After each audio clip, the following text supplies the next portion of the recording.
Welcome back, everyone. I'm Stephen Foskett, your host for Cloud Field Day here in beautiful Santa Clara, California. It is wonderful being back in person for Field Day. We are thrilled to have a panel of delegates here in the room with us and a group of folks joining us from everywhere else. We're also thrilled to have a wonderful set of folks here in the room with us from NetApp to present. We've been working with NetApp for a long, long time. Those of you who are familiar with me know that I was actually one of NetApp's first customers, true story. I worked with Dave back in the 90s and was thrilled to be able to use one of the first toasters. And I've been following the company ever since. So it's great to have the new and completely different, dare I say, NetApp joining us here for Cloud Field Day 14. If you'd like to join the conversation, please do. You can head over to our LinkedIn page. So we are Tech Field Day on LinkedIn, and I know that NetApp would love for you to watch on NetApp TV and give some feedback in the NetApp channels as well. So please feel free to join them there.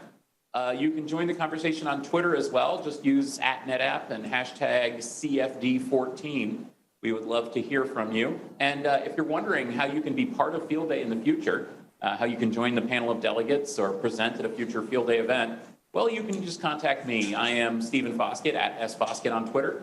You can also go to techfieldday.com and apply there to become a delegate or a presenter. We love it when people do that. And I'm hoping that just saying that we'll have a couple people go ahead and submit their names, because we love having new people join us.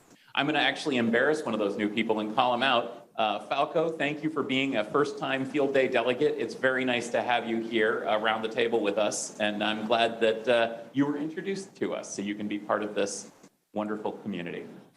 Yeah, so my name is Falco Banaszak. I'm a consultant and solution architect out of Germany, so I flew like 12 hours just to the US, and I'm mainly focusing on BCM architectures, infrastructures, and yeah, I'm really happy to be here and see a lot of the Tech Field Day or Cloud Field Day presentations. Great. Well, thank you for being part of this, and thanks for taking time out of your life to be part of this as well. So, without further ado, I'm going to turn it over to Phoebe and Team NetApp, and can't wait to hear what you got to say. So here you go. Thanks so much, Stephen, and welcome everybody to Cloud Field Day 14, and we are NetApp. And I'm Phoebe Go, and I am a Principal Technical Evangelist at NetApp. And so before we start, just to get a sense of you and what your opinions are and what's going on in the world, I wanted to do a bit of an icebreaker and get to know you, because I feel like cloud is one of those conversations that has a lot of opinions and a lot of perspectives, and what better than to start with this room here and these delegates remotely. So firstly, grab your little emojis, or if you're remote, hold up a thumbs up or a thumbs down, happy face, sad face. And let me know, how do you feel about Cloud Field Day? I see thumbs ups. Yes, that's great. Party people, yes. Okay, that's an easy one. Or you can hold them upside down, yeah, if you want. All right, next one is that hybrid cloud makes enterprise IT more complex. I see a one, a thumbs up, a couple of thumbs up. Thinking faces, yeah, I'm glad that you say that, because we're going to cover some of this area definitely in our presentation. If I could, I'd automate everything. I would automate flying from Sydney to America if I could, so I don't have to think about it. Yep, the heads exploding, people smiling. I think secretly everybody wishes they could automate not just their enterprise IT, but everything in their lives. What about data protection isn't enough to fight ransomware? Oh, the crying face.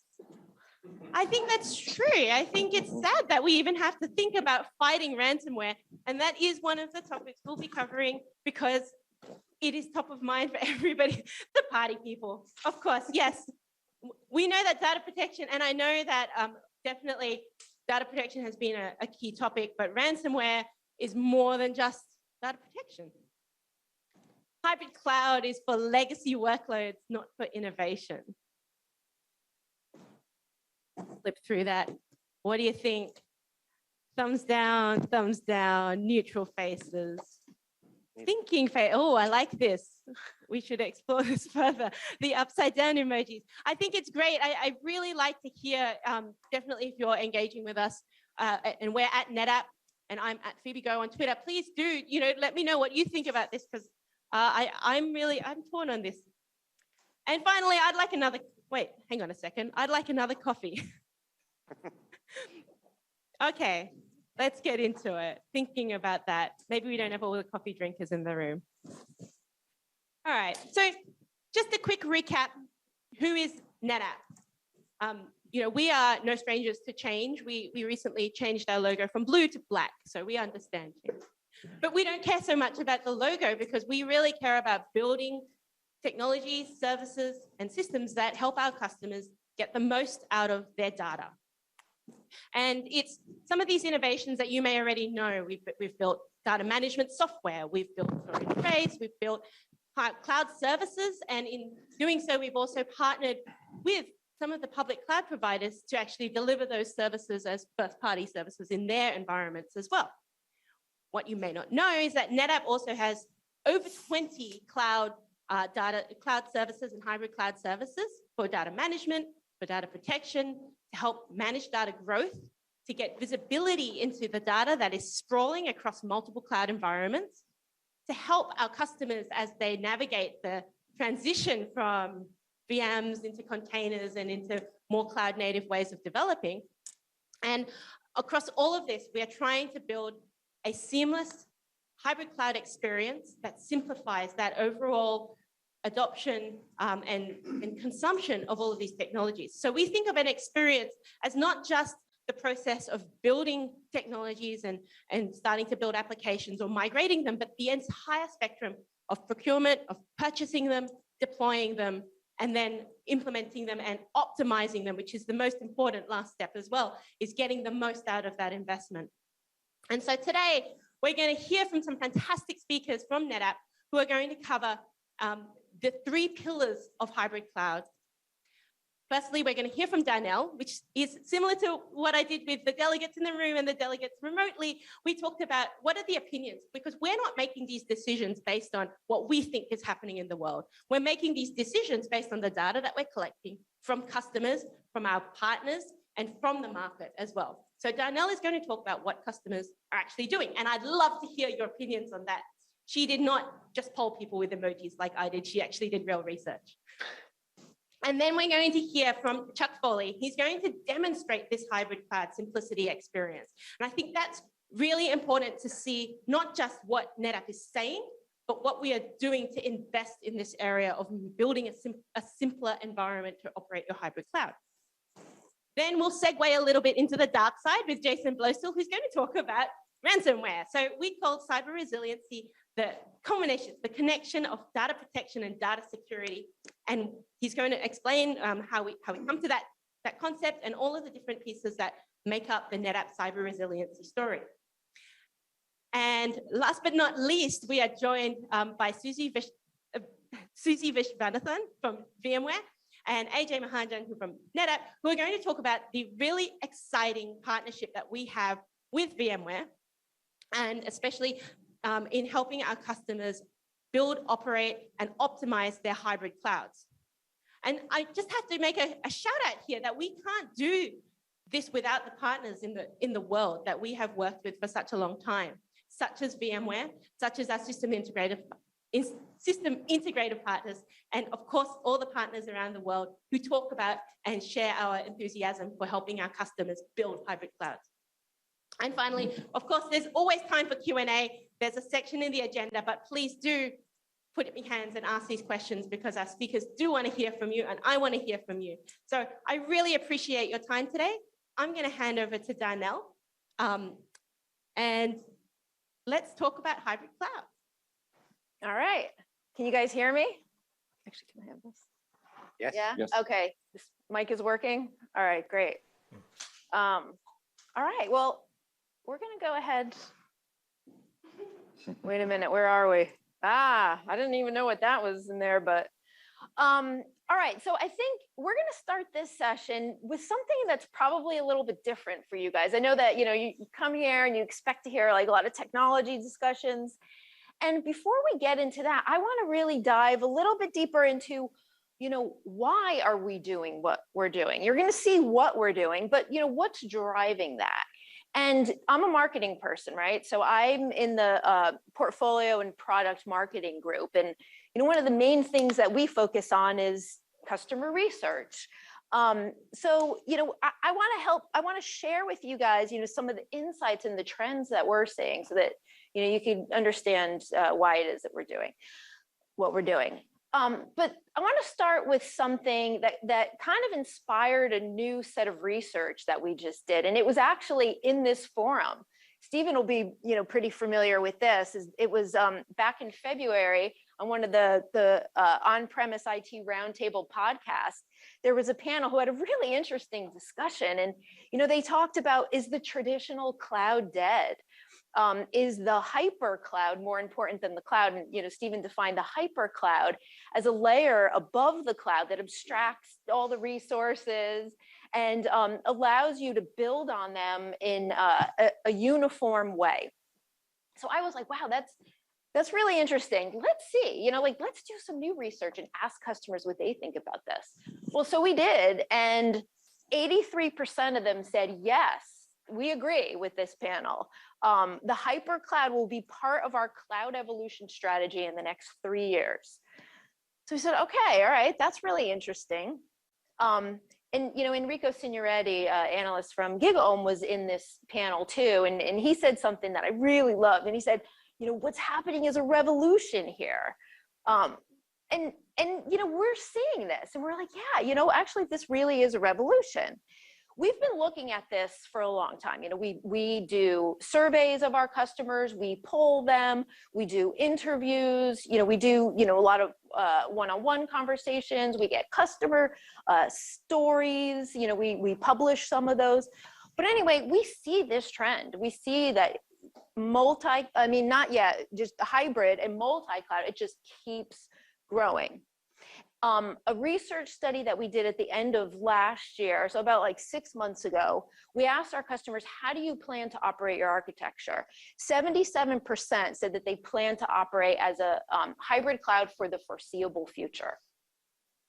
So this made sense to us. And, in this same survey, we asked them why, what's driving this? And they said, well, from a business perspective, it's the ability to innovate faster, hands down. And then also just from an operational perspective, it's about flexibility. It's about like being able to pivot quickly as your business needs change and, having the flexibility and the scale to be able to do that. So that's, that's great. But then there were some other things, getting back to the panel discussion that sort of piqued our interest. And we said, well, let's go out and do, a study and ask more questions about things that, we're not really quite sure and that this panel raised and sort of, made some assumptions, but we said, let's put some data to it because we wanted to find out, are the experts right in some of these assumptions or, could they possibly be wrong? So let's ask. And one of the things that we found in this discussion, there was some debate, well, our customers really multi-cloud. I think a lot of them are really just starting out and they're just adopting, single clouds right now. Are they really multi-cloud? So we said, well, let's ask. So we went out, in this most recent survey that we did, which actually is going to be published any day now. And we worked with Gartner, the Pair Insights team to do this. And what we found out was 93% of them said, yeah, we're using multiple public clouds. And we asked them, so help describe, help us understand how you're using hybrid. Are you on-prem with a single public cloud? And only 7% of them said, yeah. But 93% said, yep, we're multiple public clouds. And I think this is pretty understandable, right? Because this then gives them the ability to leverage a lot of different resources and capabilities from different providers. I have a question about the audience that was surveyed for this. Yeah. What types of companies and like where were they located? What size? I'm just curious what the demographic information is for the people who were surveyed. Yep. So this was medium and large. It was cut across the globe. The majority of them, like 70% of them, were in the US. We had like then about another 20% in EMEA and then 10% APAC. And it cut across different verticals. Okay. So, but something interesting here, and I know I'm sort of running out of time, so I have to get through this fast, but there is something interesting. So hold that thought for a second about the makeup of that. We also, found out from them, what kind of challenges are you facing with this? So, multi-cloud brings a lot of advantages to customers, but it introduces a lot of complexity, right? So we said, well, what are some of the issues? Interoperability, we heard, compatibility, lack of standardization creates a lot of operational headaches. So complexity was the key thing. There's different management tools. There are different data services, different workflows, inconsistent storage formats was a big one, which may require application refactoring. And we heard from customers, look, this just increases the operational chaos. And because of that, it also increases the costs. And not having visibility across all of these disparate environments, creates additional costs too, because you may have some resources that you don't even know that you have, or they're not being utilized to the best way that they could be. It also introduces security risks. So now you have multiple attack vectors in more surface areas. You have, no holistic visibility, which then just, creates an inconsistent approach to security, to data governance. And then this, they told us, look, this is leaving us vulnerable. And then the last bit here is just, lock-in. When you have different silos of data and infrastructure, that's stuck in separate locations, this makes it much more difficult to move data. So, portability problems, and data mobility then is limited. So, one of the things too, though, in the panel discussion, there was a lot of debate about, well, are customers even really moving data? Like what about data gravity? So we said, that's interesting too. Let's find out. Let's ask customers. And what we heard was, yeah, actually 90% said to us that, yeah, we're moving data and apps between clouds. And, this shows you the frequency. So most of them are, monthly, quarterly. But when it comes down to understanding, well, who are these customers? The question that you raised, we saw actually that manufacturing, finance, insurance, and banking, they're moving data more than some of the other verticals. And, it was kind of funny because this made sense to us. Because, if we look for examples within our own customer base, we see this. Aston Martin, their cognizant Formula One racing team said, we've got a really cool use case for moving data. We've got, compute instances on the track, and we're collecting a lot of data about the cars during races. We're sending that back to the factory. We're analyzing that data. We're then making decisions and telling drivers to do different things, so that they can compete better. So, in a case like this, when, seconds count, they're moving this data to make those decisions and to impact their ability to compete. And, we see this in other industries too. This was also Dow Jones. They're saying that, hey, we move data everywhere, and this is a game changer for us. It gives us flexibility, that we didn't have before. So it was interesting to see, people, they are moving data. Our customers, IT pros that aren't in our customer base, that are in this survey base, they're moving data. And one of the things that I actually thought was really interesting, and when we asked about the complexity and the challenges that customers had, a few times I heard this, that it's just, there's so much unknown. We're afraid of the unknown, and that's really limiting us from, taking risks and getting the benefits from those risks. So, we think about this and we think, yeah, you don't want the unknown in your IT environment, right? That's probably the last thing that you want. So I think, what we're hearing from customers is, hey, if you guys can give us a way to take that risk out, to make our experience more predictable, more compatible across these environments, more uniform. You know, going back to that idea of the hyper cloud, right? It's like about the uniform aspects that enable you to do things, you know, in a more consistent way, more predictable. So I think that's really, you know, what we're thinking about, and, you know, how do we do that and change, you know, the way we approach our services. So I think for us, it boils down to really three key things that you're going to be hearing, you know, throughout the day.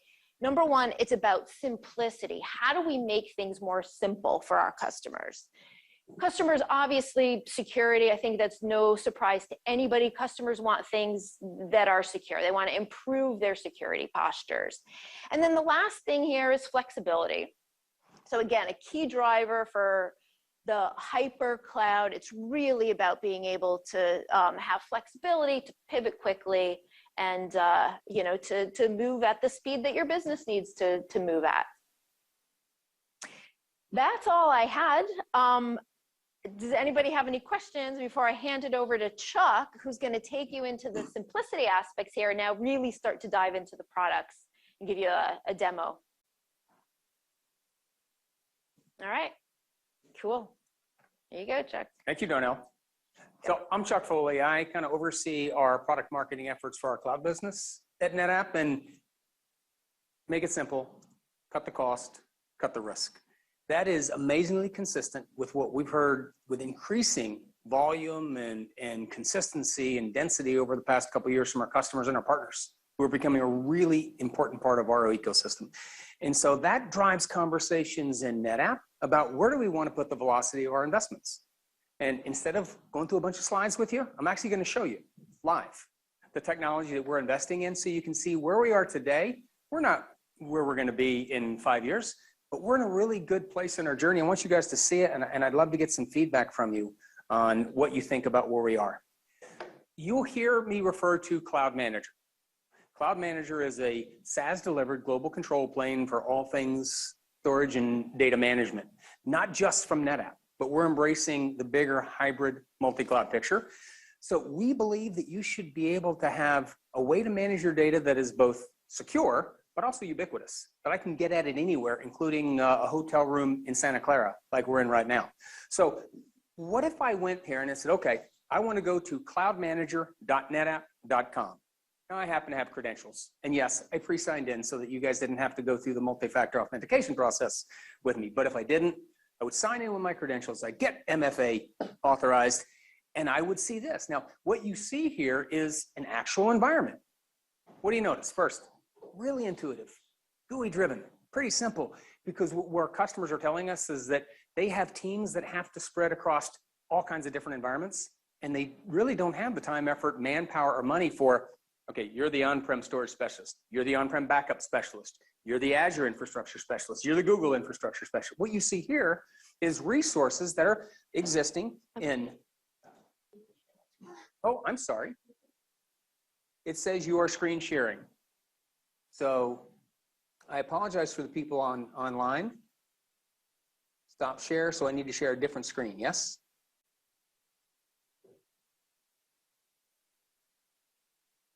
Now, can one of my delegates online give me a thumbs up if you're seeing the Cloud Manager interface? Yep, we can see it. Good. Thank you.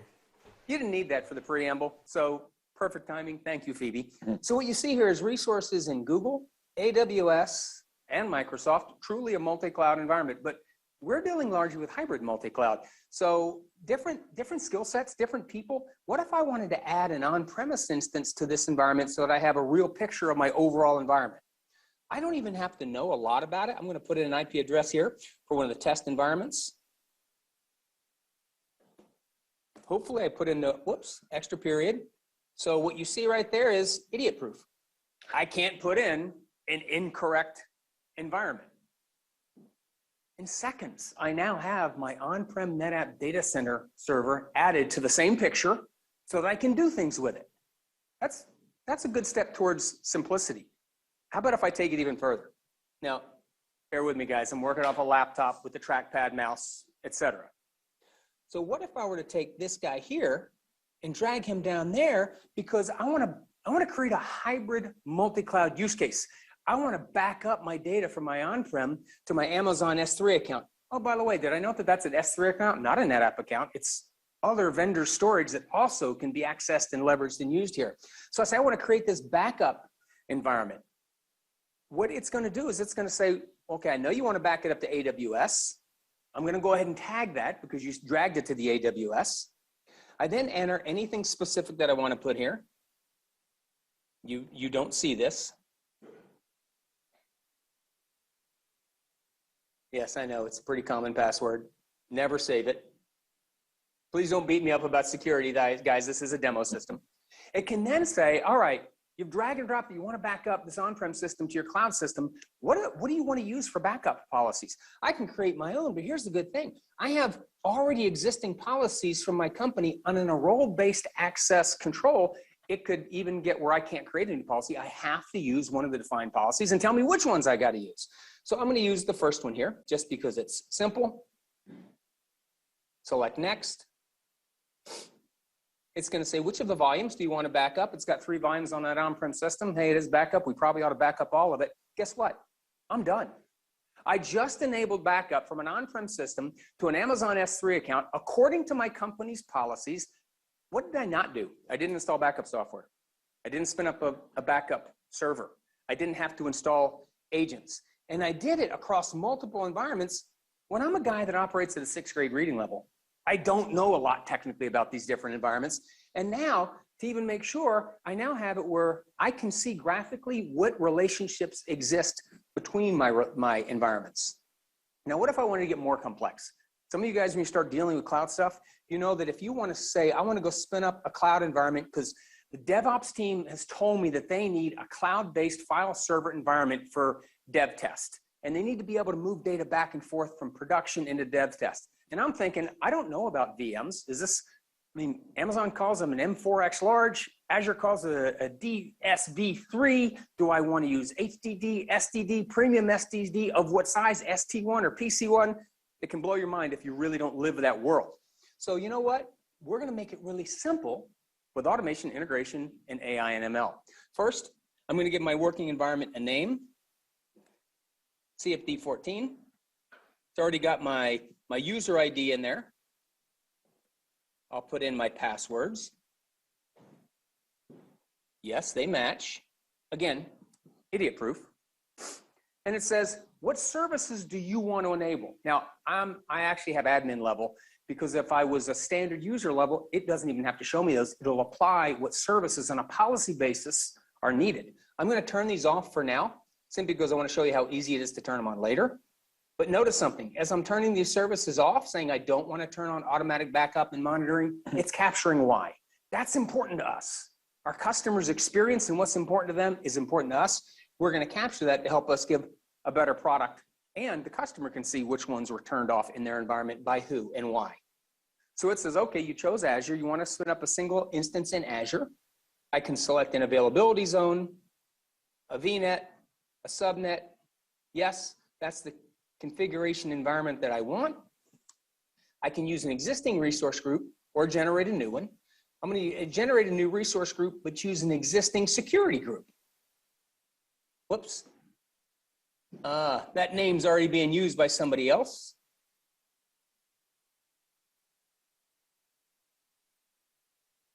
So I'll create my new one.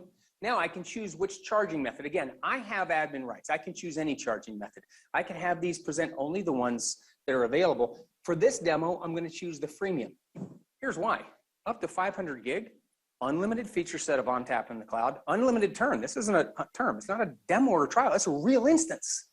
But when you talk dev test or even some Kubernetes environments where I just need a little bit of storage for a while, what's the average container lifespan? Sometimes as short as 10 seconds, 30 seconds. It's nice to be able to have an enterprise class storage that I can spin up, use, and go away. So I'm going to use that one. Now, again, what I say before, a 6th grade reading level, I don't know about different storage types and VM types. So it has built predefined sizes for me. Is this a POC and a small workload using premium SSD? Or is this maybe a cost-effective DR using standard SSD and a smaller VM? I'm going to choose that one because that's what I articulated to you guys before. I do need to create a volume. So I'm going to call it volume 1. Let's make it 300 gig.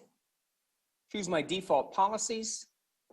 Yes, it has storage efficiencies turned on for compression, dedupe, and tiering, so I don't waste the company's money. It says, all right, are you sure this is what you want to do? I say, yep, that's what I want to do. I checked everything out. I hit OK. It will go set up that environment for me. I don't know how to set up. I don't know how to set up an Azure VM, hang Azure managed disk of the right type, create different aggregates and RAID groups and apply the protections and set it up with the right networking resources. That's all done under the covers for me using automation. Makes my life a lot easier. The other thing that it does, it means we can take a certain skill set in our customers that know high-level concepts, and they can apply this to all the different environments that they need to do. So what it's going to do is that's going to go and spin up those resources for me in Azure. I'm done, however. What did that take me? 3 minutes? Maybe 4 minutes? And I was explaining. If I wasn't explaining, it was about 2 minutes.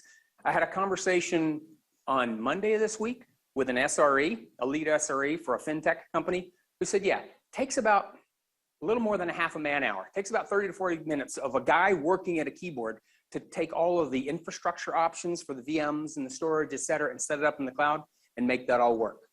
While that does that, I can say, what other services are available to me that I want to take a look at? Because I want to shift from reduction in cost and risk for a minute and show you some other things.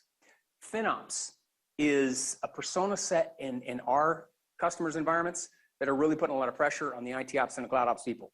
They say, hey, don't waste stuff. What are you using and why?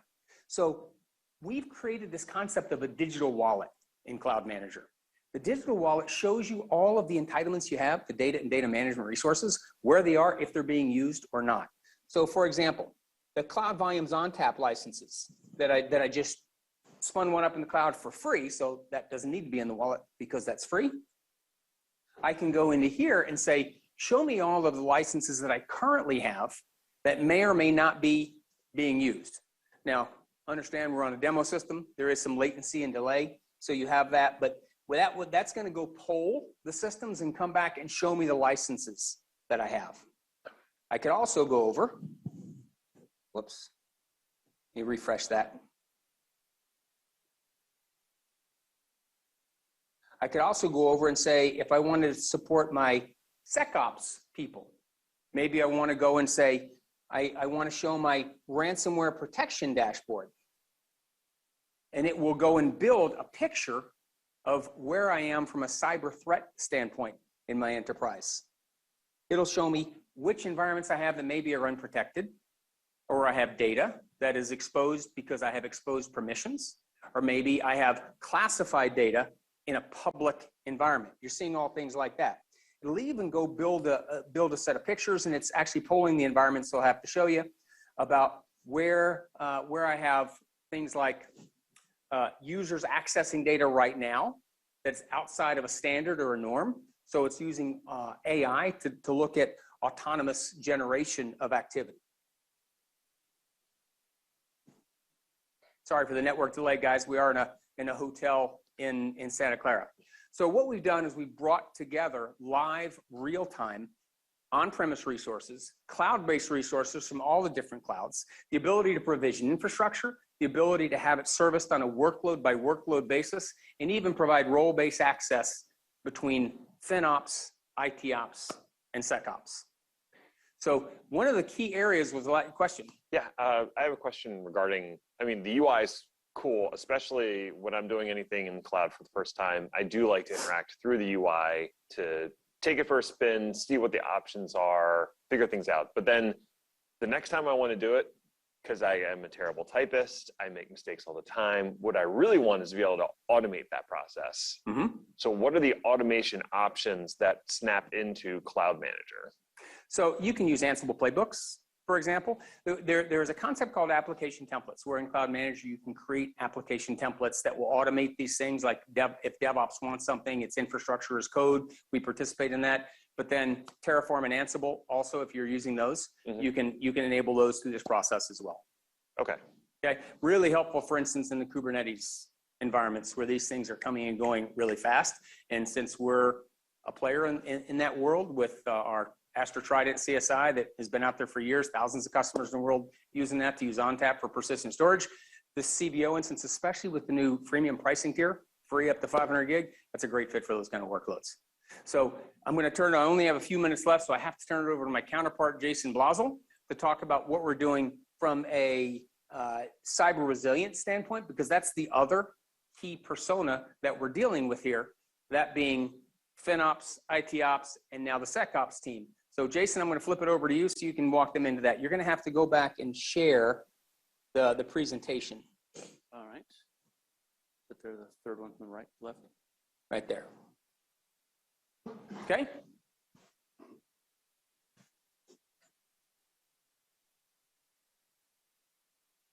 Awesome.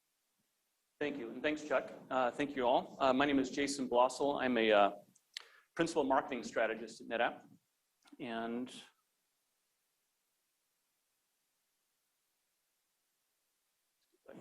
next slide. There we go.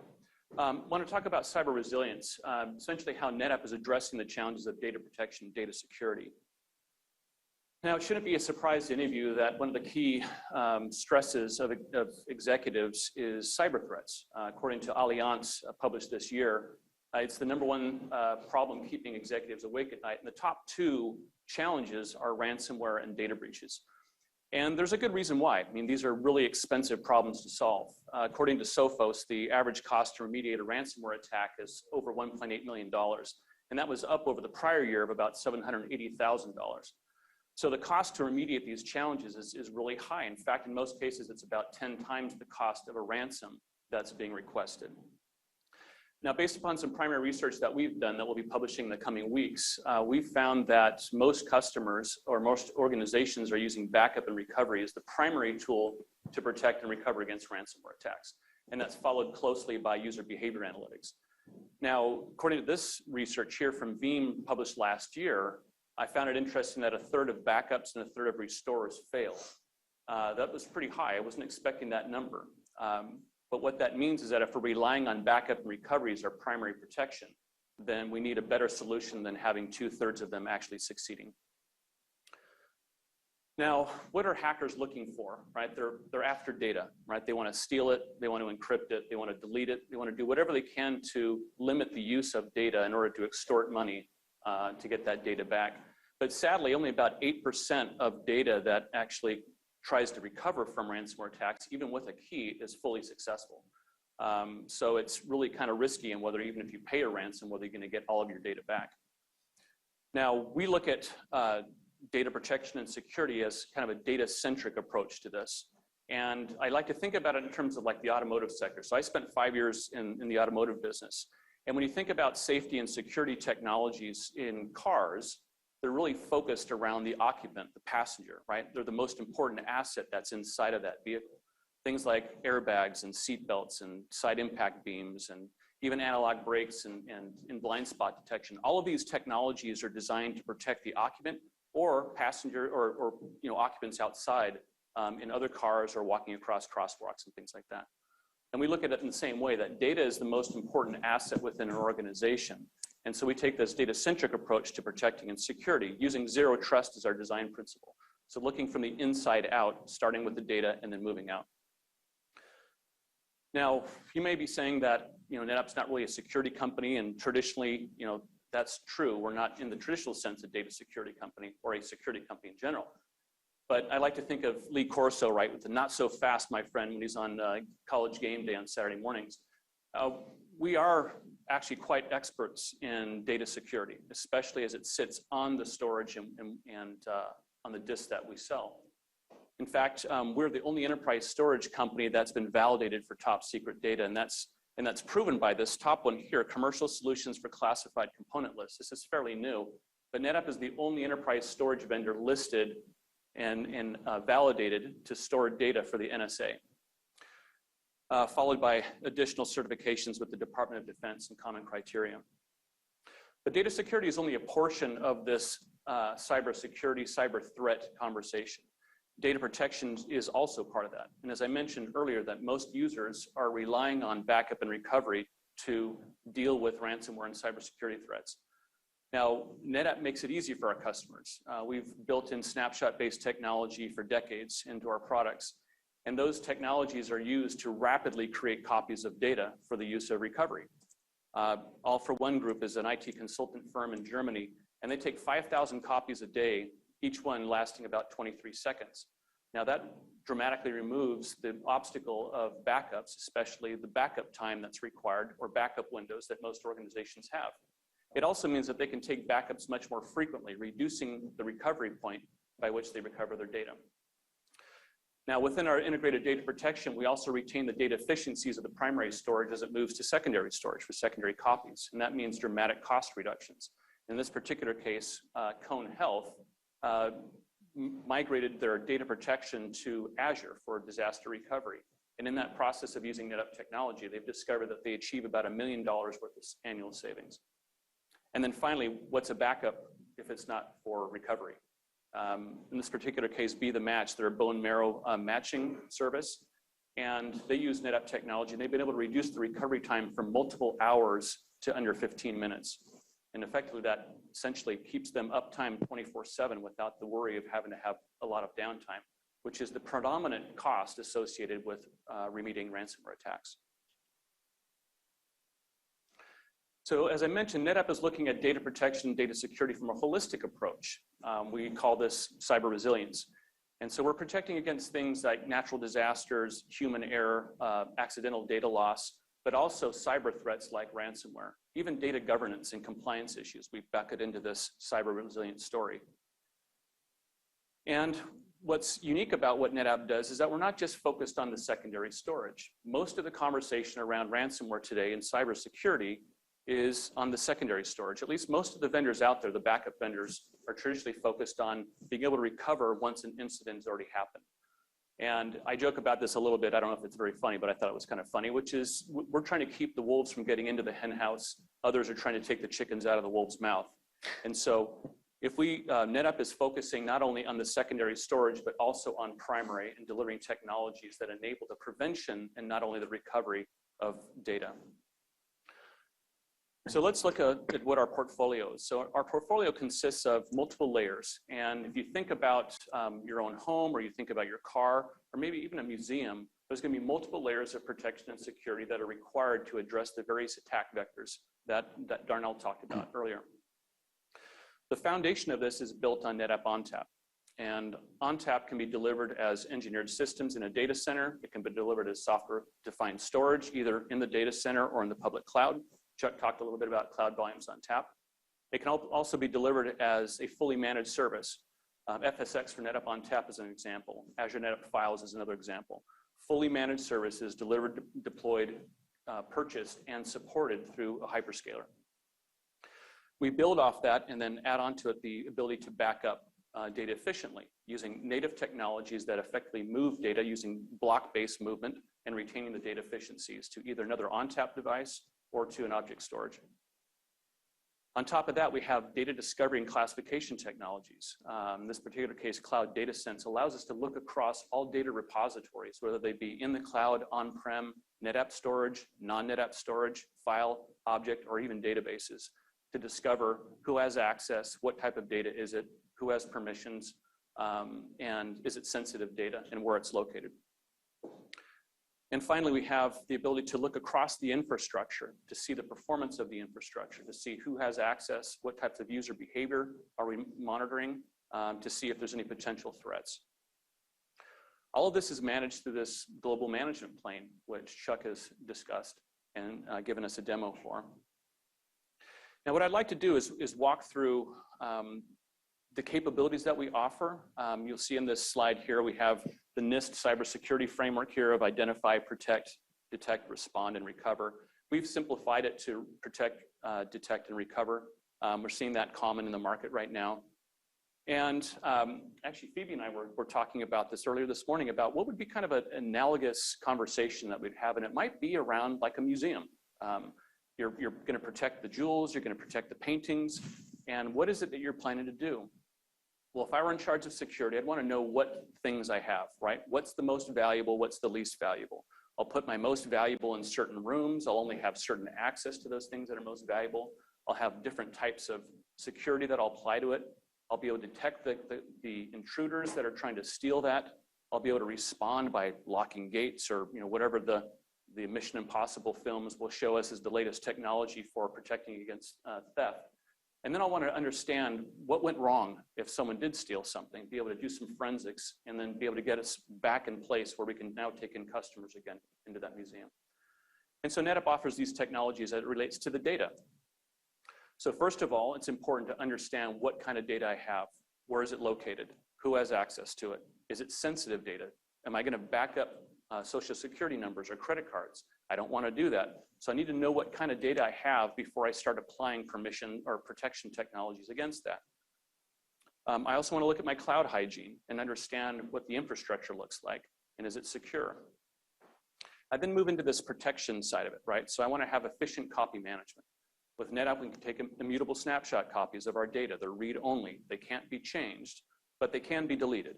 And because they can be deleted, we have other technologies. SnapLock, which is a feature built into ONTAP, allows us to apply worm file locking to prevent the deletion and manipulation of data. We also offer efficient movement of the data through SnapMirror, which is another embedded feature of NetApp ONTAP, which uses block-based replication to efficiently move data between endpoints. We also apply malicious file blocking.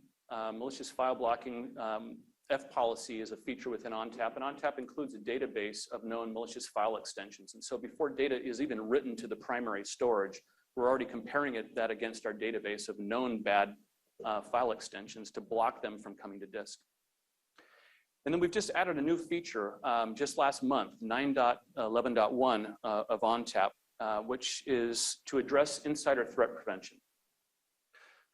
What we do is that instead of a single admin account being able to perform certain critical tasks like deleting of snapshots, creating of volumes, or even creating user accounts, we require more than one admin account to be able to do that. And so this prevents the possibility of a rogue admin going and causing a bunch of havoc within the data storage. It also prevents the possibility of compromised credentials of an admin account. I read recently in the Wall Street Journal about a company that had a ransomware event, and it turns out that the vulnerability was an admin account that had a password that hadn't been changed for 8 years.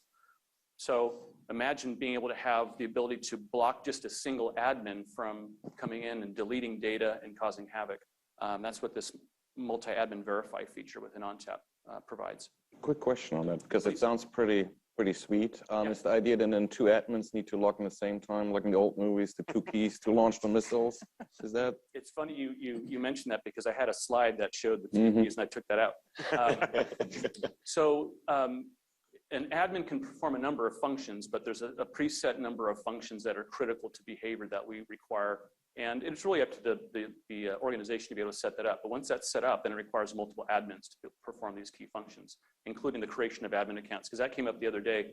Someone was saying, well, couldn't an admin create another admin account and then control that? Right. But there's a fence for that as well. To create an additional account, 2 admin accounts have to be able to approve that. Okay. Cool. Thank you for the question. We now get into detection. With ONTAP, we can alert to a number of different anomalies within the storage. Things like snapshot reserve space that's increasing, the loss of efficiency, these things which might be indicative of encrypted data, which cannot be deduplicated or compressed. We also look at on-box ransomware detection. This is a new feature that we added last fall. And what ONTAP does is it starts to look at the file system, and we apply machine learning so that it can discover how the file system operates over a period of time. And then as we take it into active mode, then ONTAP automatically looks at data entropy across that file system to determine whether there is a potential threat. And then it immediately kicks off a snapshot as a recovery point, and then alerts the users that there's a potential problem. I'm actually going to demonstrate a little bit about that in a demo. And then finally, we have integration with antivirus software companies through vScan. Can I ask a question at this point? So you're obviously protecting the data, and machine learning hopefully detects all malicious attempts or ransomware presence, and it has its own ways. So for example, it detects something. Does it act in the way to say, it's not just a snapshot and says, okay, ransomware probably didn't exist back then, because part of the reason is when you detect ransomware, then you don't know how far back to go before everything is clean. So that's one thing. And the other is, are you doing something to, in the meantime, prevent data exfiltration in the meantime, so that you don't lose anything if there is ransomware and data being extracted out? Yeah, that's a great question. In fact, the next green topic here on user behavior analytics is a part of that answer. But let me answer the first one, which is the on-box ransomware detection. So we typically have about a 30-day learning cycle for ONTAP to see what normal file system behavior is. And then from that point, when you turn on the active mode, it'll start comparing it against that 30-day window. If it's longer than that, obviously it's not going to be detecting whether a ransomware file was written, but it is going to start looking at the anomalous behavior and whether ransomware is actually taking effect. As it relates to the second question you had around user behavior analytics, so Cloud Insights has a feature within it called Cloud Secure, and it looks at the user access of the storage. So while the ONTAP is looking across the total file system, it might look for things like slow-moving encryption or slow-moving malware. It could also look across multiple user accounts that are accessing the whole file system. With Cloud Secure, what it's looking at is each user account to see, is someone doing something they haven't normally done? So we keep about 30 months within our database of the user activity of that storage to identify user accounts that might be doing something strange. You know, why is Sally in HR suddenly accessing engineering files, or why is Bob in marketing grabbing financial records that he normally doesn't access? And in that process, we'll then create a snapshot as a recovery point, but we can also automatically block the user from accessing the storage even further. And we don't go through Active Directory because there's a direct interaction with Cloud Secure and in the ONTAP system, we can stop the access immediately. And so that would prevent further data exfiltration as a possible remediation. Right, okay, thank you. So I want to go back to one of the points that Arthur mentioned and get a definitive answer from that around, you know, like, do you have the ability to say, hey, we noticed something happened, so we stopped it, but you may want to go back to this point in time. Is that where you said that you could take a snapshot and you could say, hey, go back to the snapshot because this is where we think it was clean? Is that what you meant by that? Yeah, and I'll show you in the demo, but effectively, we don't have the technology today to go back to to identify a clean snapshot. We rely on some of our partners like ProLion and Cleandros with CryptoSpike. Those are pursuits that we're developing. Okay. But what it will do is it'll notice the anomalous behavior and then take remediation immediately in order to prevent further damage. Yeah. So the recovery point is to minimize the amount of data that you need to recover. Gotcha. Okay. Makes sense. Thank you. Sure. Thanks. We can also detect things like mass deletion of data as well. And then I mentioned the automated threat response. As it relates to recovery of data, because our snapshots are essentially just pointers to shared data, and because our data movement is the changed data blocks or the bits, we're moving a lot less data, and so our recovery times are a lot faster. But what also supports that is the understanding of what kind of data we have. So as I mentioned up front, the identification of data is critical because it not only identifies what data I want to protect, but it also helps us in a forensic analysis to know what data I want to recover. So as I mentioned before, right, downtime is the biggest cost associated with ransomware attacks. And so the faster we can get an organization back up and running, the better. And some people may say, well, gee, I don't want to get back up and running because we might have a problem with additional ransomware. Other people believe that, well, if I can get us up fast, then at least my business can operate, and then I can take rapid clones of that data and then do the forensics to try to understand the source of that threat. So it's kind of competing philosophies on what's appropriate. Now, Chuck mentioned also ransom protection dashboard. I just want to mention it here. We didn't have a chance to demo that fully. This is currently in beta, but essentially we're gathering data from all kinds of sources, right? So not only ONTAP, but we're using ActiveIQ, which is kind of our data intelligence database of all the users as they feed information back and call home. We aggregate that data. Also DataSense and Cloud Insights and Cloud Backup. And so we're gathering information to provide a single view of a security posture of an organization, and then be able to dive into each one of those widgets to better understand what's going on. Why does this folder have public permissions when it has sensitive data in it? and we'd be able to provide that information for users to be able to protect their data more effectively. Hi there. Can you tell me just a little? Sorry. Yeah, I'm afar. I'm not on-prem. Can you tell us a little bit more about DataSense? Is this new? Did it used to have a different name? Has it been around for a while and I've just not heard that term? Yeah, we acquired a company 2-3 years ago called Nago, and we initially released the product as Cloud Compliance.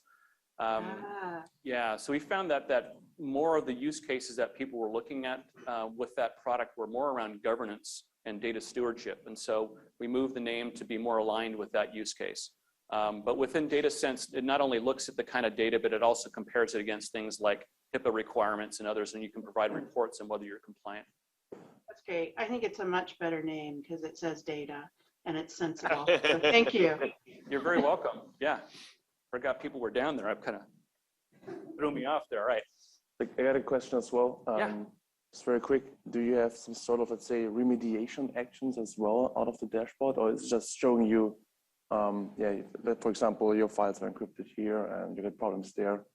Yeah, initially it's more of a reporting mechanism. There's a vision for how we might engage with remediation activities, but we do have the ability from the automated standpoint of autonomously creating snapshots and blocking users through other tools like within ONTAP as well as Cloud Insights. Okay, cool, thank you. Now I think I have just a couple more minutes. Oh, I'm good, okay. I wanted to just show a quick demo of how Cloud Insights works, a cloud secure feature, and then also how the autonomous ransomware protection works. That's not what I wanted. All right, let me see if I can find, oh, here it is. All right, so let me pause here and go back. Let me set the stage here. So Cloud Insights, as I mentioned, is a SaaS-based service, and it can look across any storage, infrastructure, cloud, on-prem. It's super, super powerful as a data monitoring and reporting platform. But we've built into it this ability to monitor user behavior analytics, and that's fed through a feature within ONTAP called F-Policy. So it can actually look at who's looking at what, who's touching it, what they did, and provides a lot of intelligence for us. So this first part of the demo is going to be how Cloud Secure looks at user behavior anomalies and then what it does to then protect against that. The second part of the demo is going to be this machine learning capability that's built into ONTAP, and you can see how that works. Most of what works actually is not visible, so what we'll be looking at is the UIs for each of these. All right, so we'll start off here. And what you see is, how did that happen?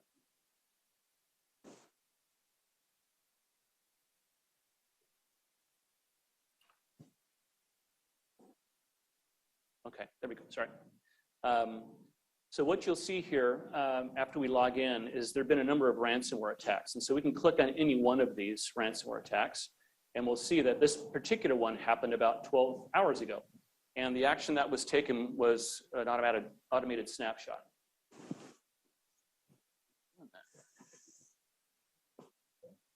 What's that? Well, this is the MP4. It's just every time I touch it, it goes to the next slide. All right, so 12 hours ago, snapshot was taken, and now we can also see what, so 555 encrypted files. We can see that the extension was EZZ, was added to each file as part of that ransomware attack.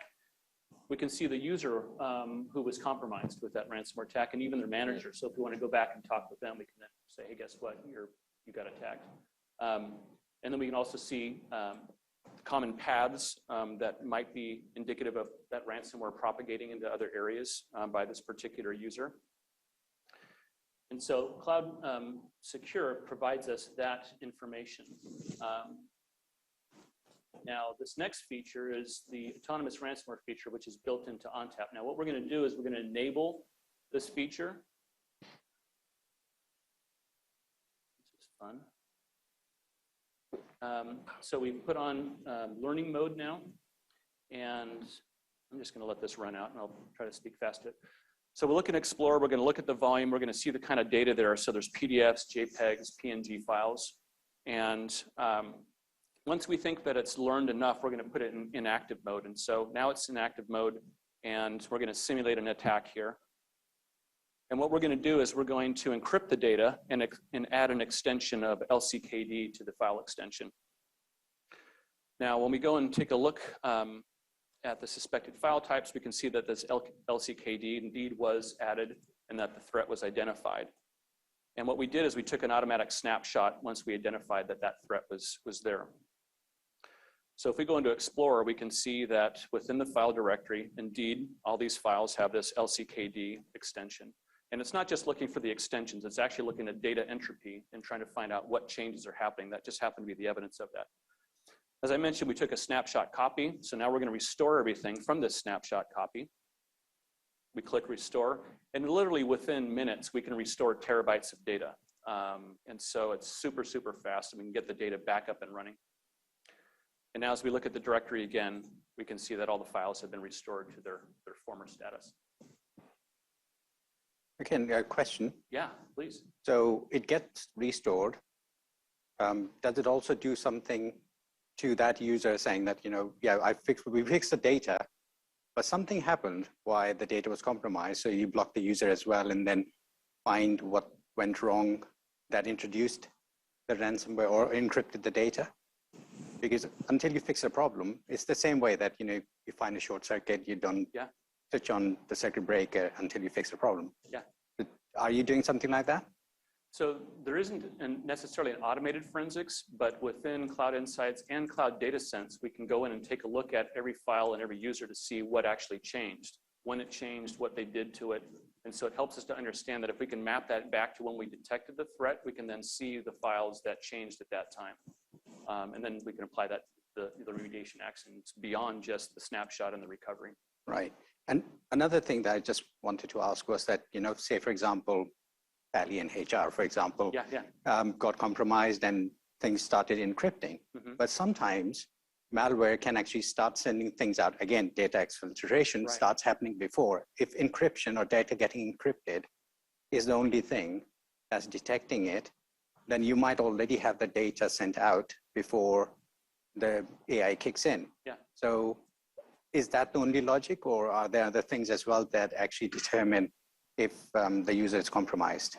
Yeah, so there's a number of different factors by which we measure user behavior anomalies, right? One of them would be mass deletion. Another one could be reading and writing of data that might be indicative of reading lots of data, encrypting it. It might be accessing folders that they normally don't access. It could be mass reads, which might be indicative of someone reading it and putting it on a USB drive.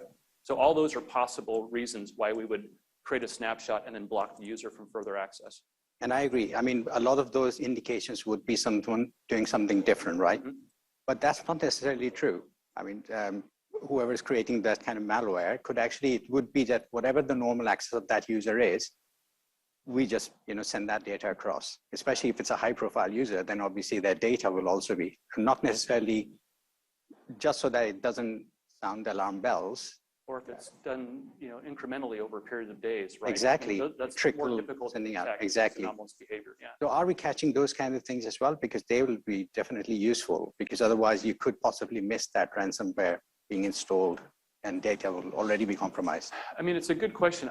And honestly, I don't know how we would ever detect intent, right? Because that plays a little bit more to intent. Like if someone just says, I'm going to copy this file today, and then next week I'll copy another file, and they may plan their nefarious activities over 6 months.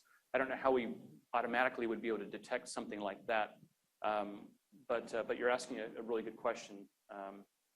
Maybe, just if they're sending data outside, through a gateway, something like that, you start monitoring that as well, maybe. But again, I digress. No, sorry. That's all right. But, I mean, that's a question that came to mind, so I thought I should ask. I'd love to discuss that with you. Perhaps offline a little Yeah, more. of course. Okay, it looks like I'm out of time. I think 0 hit like a minute ago. What am I doing? Okay. So thank you. And I think I'm now going to turn the time over to my colleague, AJ Mahajan. AJ, take it over.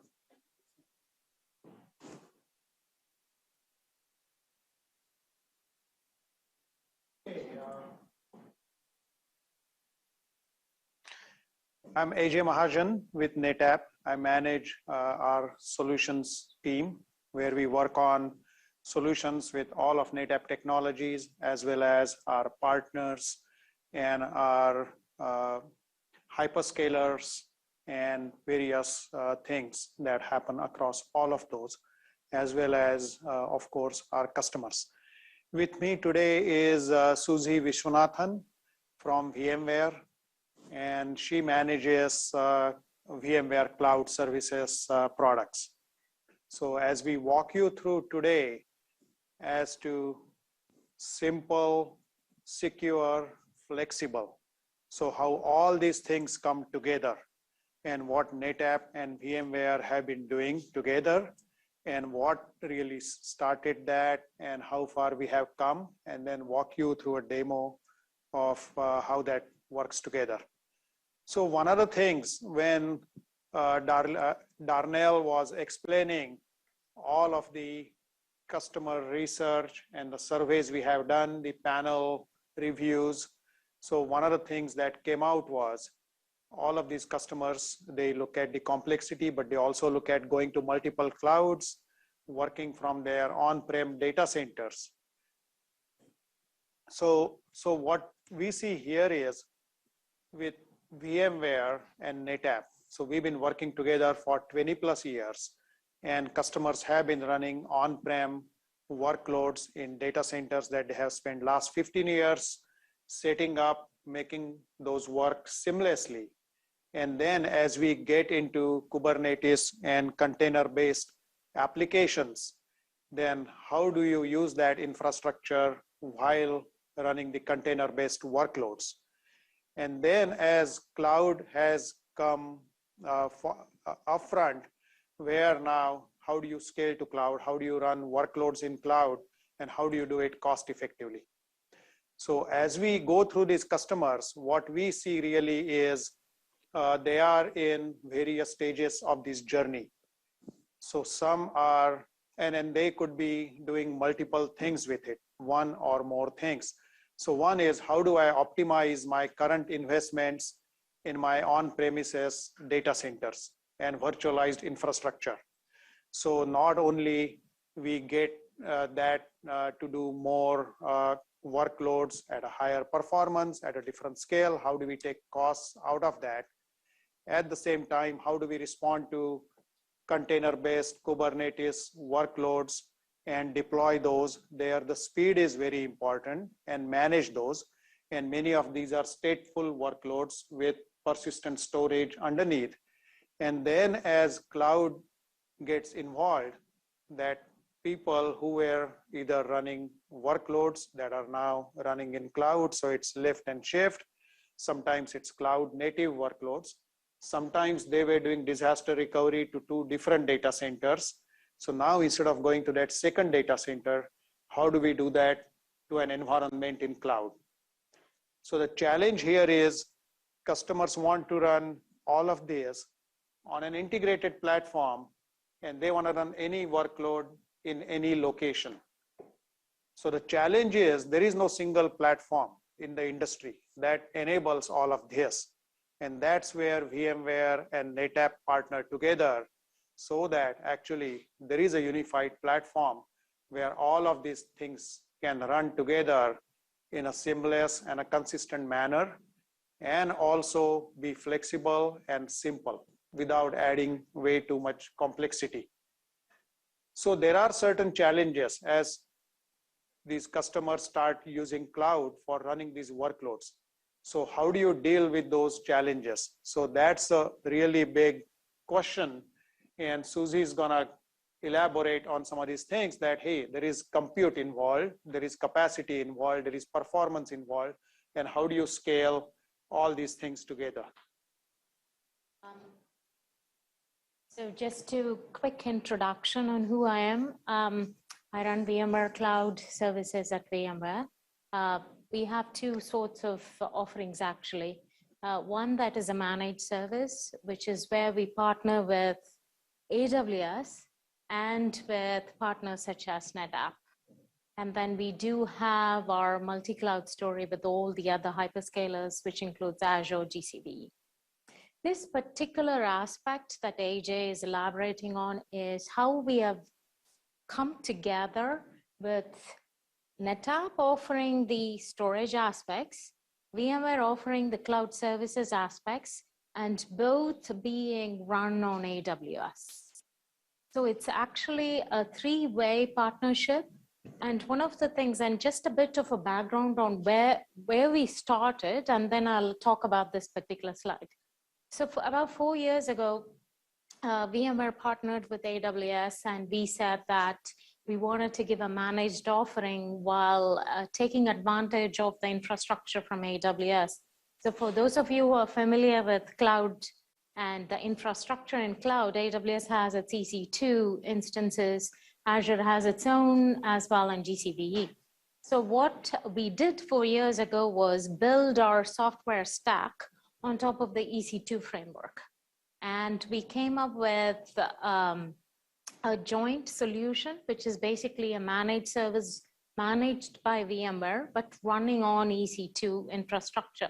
So again, if you're familiar with the EC2 paradigms in the EC2 world, we support a couple of instances today, and that's a whole different discussion in itself where we talk about integration with AWS. Now, as the business started maturing, our customers started talking about this managed service that VMware runs on AWS. If you are familiar with VMware, the foundational pieces are vSphere, vSAN, NSX, which comprises the compute, storage, and network. But historically, we have always offered vSAN, which is the HCI component of VMware. And what we do is we package all of it, we manage the whole lifecycle management, and we run on different hardware that is provided by AWS. Now, as the business started picking up and customers started consuming VMware cloud services on AWS, one of the biggest pain points that came out was, of course, disaggregate storage. Now, disaggregate storage in itself is not a new concept. If you, again, going back to what the cloud providers do today, they have their own disaggregate storage. AWS has its EVS, the GCVE and AVS, and all of those folks have their own cloud block storage, right? So whereas BMC historically has offered local storage powered by vSAN. So the ability for customers to have the same flexibility and the same independence to measure up EC2 capacity or VMware cloud services independent of the storage started coming up more quickly on the cloud services front than if I were to say on the on-premises side. This is disaggregate storage has been quite predominant on-premises, I would say. So that's what led us to rethink this whole strategy. We have a good HCI story. We have a good managed service story. Now, how do we offer disaggregate storage? And that's where NetApp comes in. And in the next few slides, AJ is going to set the base for what they did with AWS as well and how we all three came together. And then I'll talk about logistics of where we are with the offering and what you can do to consume it. So with the challenges that Susie explained, that how customers needed storage that was disaggregated and that could scale independently of capacity, performance, as well as compute. So let me give a quick refresher on how NetApp and VMware came together to do this and why, right? So we have been working together for more than 20 plus years. And the main reason was that as server virtualization took off from 2005 onwards, and so there were phases of growth in there. So over these years, NetApp has been a co-design partner for various pioneering VMware technologies, such as when they introduced vVols, or when for the scalable arrays, VASA providers, as well as now coming all the way forward, it's NVMe with TCP, as well as NFS v41, and now with cloud supplemental data store. And that's what we are going to walk through today. So while doing this, also as a market leader and a pioneer in NFS,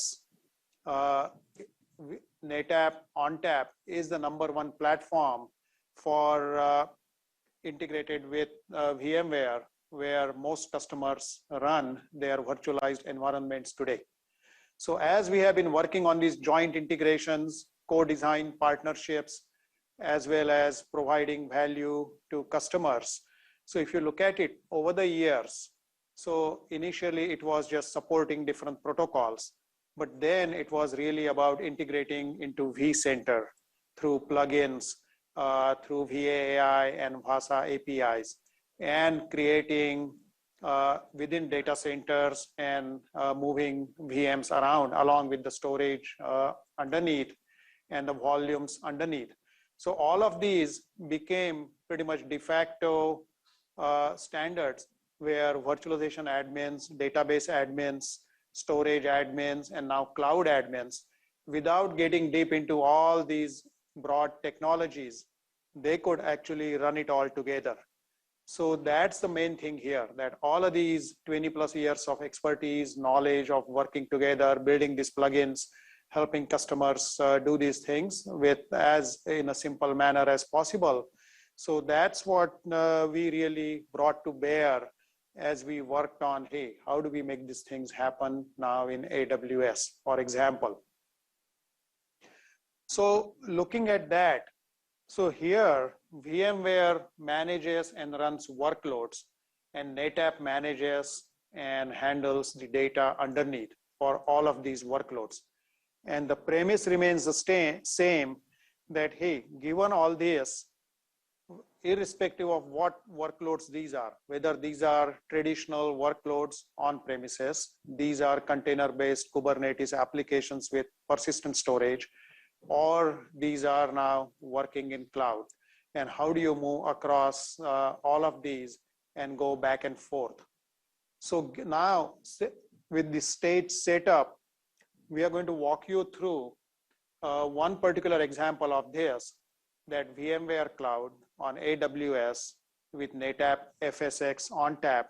So how the whole thing comes together and how you can do things today that were not possible before. So here is the high level architecture, and Susie can walk you through that. Okay. So the next two slides, I'd quickly introduce you to the very high level architecture, as like AJ mentioned, and then we'll talk about what is available, and then he has a really cool demo to show you all.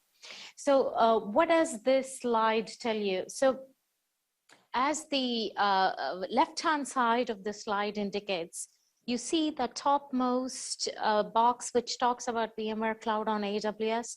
Those were the aspects that I had talked briefly to a couple of slides ago.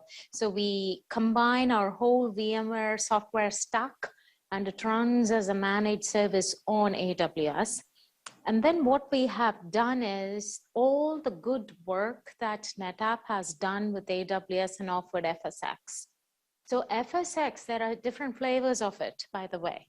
So if you go into AWS storage page, there would be FSx for Lustre, there would be FSx for a couple more choices, and then you will find something that's called FSx-N. N stands for Netapp ONTAP. So that basically, what it does is very simple. Just you're able to mount a file onto your existing VMware Cloud on AWS environment. Clusters, basically. Again, a little bit of jargon from the cloud world. The SDDC that you may have heard from the VMware aspects, that still holds good on VMware Cloud on AWS, and you can set up clusters within it. And all you have to do is mount the FSxN data stores onto these clusters. And it's the same way you are familiar with in mounting file system. There is nothing different or new about it. then that was one of the aspects that is preserved from your experience on premise. The same operating model. How do you mount it? How do you manage it? It's the same way. Now, a couple of key points to point out that is highlighted on the right-hand side. If you notice, the capacity is not an issue.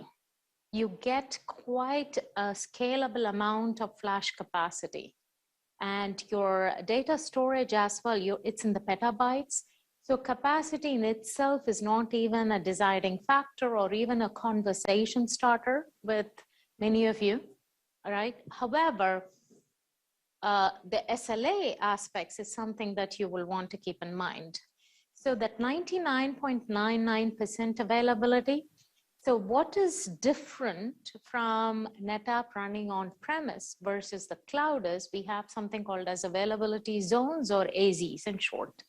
Now, you get it in two ways. For customers who want to have multiple levels of availability, usually what they do is they run it across different zones. Think of it as multiple sites in on-premise. Now, likewise, FSxN can be deployed as multiple zones environment, or you can do it as a single AZ as well. And what NetApp does is it offers you SLOs, SLAs for that data stores based on the zones that you have set it up. So it is 4 nines for multiple zones, and you can have at most 3 zones. Typically, customers do 2 zones. For VMware Cloud on AWS, we have seen customers start with a single zone, and then once they figure out that a dual multi-zone aspect gives them high availability, then they quickly move over to 2AZ, 2 availability zones setup. And then the final point is, again, keeping with the simplicity story and what you're familiar with, and to preserve that familiarity, all the storage efficiencies and the way you would deploy them on premise, we offer that. So this is where this 3-way partnership comes. The storage policies, any kind of compression, dedupe efficiencies that you benefit from on premise, you can have the same thing in the cloud as well. Now, if the questions are, okay, you are an on-premise NetApp customer, you do have certain workloads that you've been wanting to move to the cloud, now you can, right? You come to VMware, we'll give you migration tools. We will give you assessment tools that will tell you how to migrate certain VMs, what would be the best destination for it. However, your data that is there in NetApp will be there in NetApp as well in the cloud. So we truly believe that this 3-way partnership is going to make it really easy and also entice you to adopt NetApp, be it on premise or on the cloud. And to that effect, what we did was we did a rough paper napkin calculation, if you will, to give you a sense of where you will most likely be in terms of TCO. Now, to understand this, you would have to somewhat have an understanding of how you will run the same VMs in the VMware Cloud on AWS. So let me talk about this left side pillar here. So that is without a disaggregate storage, which means you're consuming VMware Cloud on AWS with local storage, which is vSAN, and you're consuming AWS and the infrastructure that we support to run the VMware stack. Whereas if you look at the comparison bar, that is with FSx as disaggregate storage. So that basically gives you an idea that for the same number of VMs and for the same amount of storage, if you were to actually separate it out from local storage and offer it as a disaggregate storage, you get the most bang for the buck, most TCO. Now, having said that, right, you got to take this slide with a grain of salt. You'd have to, based on your workloads, you'd have to do a trade-off between having local storage versus the freedom and the flexibility you get to scale storage independent, right? For example, if you're thinking, why would I ever use this, right? See, if you have workloads where only storage capacity grows, FSXN is probably the right choice for you. Yeah. Can I ask, so a question comes to mind that if you remember from the vSAN days, having a synchronous mirror between the two availability zones, one of the big topics that came up was, if I replicate all that data to the other side, and when it's like so many terabytes, I'm going to also pay for the egress charges from one availability zone to the other. Yeah. And that was going to be a fair amount, right? Given like obviously proportional to the amount of data when we're talking like 45 terabytes, for example. And then that cost was dropped eventually. Are you doing, is that the same going to happen here as well? Or do we need to take that cost into account as well? Yeah, very good question. And for those of you who couldn't hear the question, if you have multiple AZs and you're really using NetApp FSXN across multiple AZs to have a active-active setup, in AWS, we used to have something called as Egress Charges, which means if you're moving data from one AZ to the other, the customer would have to pay. So the question is, does that hold true here as well? So no. So in fact, we removed all egress charges as part of VMware Cloud on AWS. So with FSXN, you will inherit that benefit because we do understand that egress charges can amount to be quite a lot at the end of the month. And you look at the bill and you'll get a shocker. So no, we are well aware of it. Now, one other aspect on this TCO that I was talking about is there are benefits to having local storage as well, right? For example, if your workloads are very latency sensitive, you may want to put those VMs on local storage and move the others to FSXN. What we are starting to see actually is customers having those. They have a few handful of VMs that are very latency sensitive, which would remain on a few hosts with local storage. And for all others, they would move over to an FSXN-based storage. And to that effect, both can coexist. So we support FSXN mounted volumes onto clusters that also has local storage. So you have that choice as to select which VMs, which workloads need to remain on premise that is powered by, local, that is powered by vSAN versus which ones you can move to a disaggregate storage. And I'll, before handing it over to AJ, a couple of points.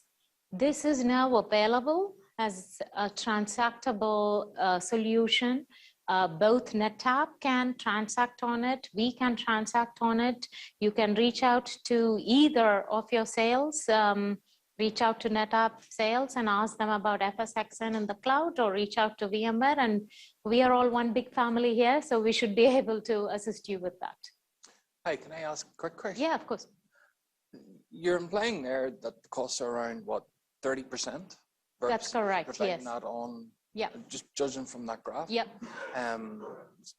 Just to clarify, you're talking about running workloads on a workload domain in the Cloud Foundation stack there, providing that storage through with FSX for ONTAP. Is that additional to the existing storage in a node? Correct. So that's you have correct. to buy the existing storage with the current nodes? Well, you're adding on additional storage versus so, replacing the vSAN storage on a production?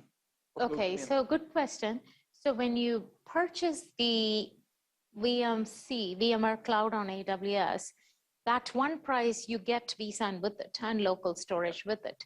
Yes, you can start just with that. You can start your VMs on it. And then if you feel that that local storage is not enough, then you can add FSXN volumes to that same hosts and clusters. Okay, so it's more the value add here is that if you're still okay for compute and RAM and you need additional storage, you don't have to buy more nodes. That's correct, yes. Yeah. That's the biggest advantage you will have. Today, many of the complaints is, oh, I just need, 10 terabytes more, and then you want me to buy, 6 more hosts. That doesn't make sense. Okay. This solves that problem. And how does the performance compare? You know, are there multiple tiers of policies? Yes, there is. By varying levels of performance within this? Yeah, so in FSXN has multiple levels, tiers of performance. So you can, based on your IOPS, bandwidth, capacity. So, and I'll show you in the demo some of the options to do that. Yeah.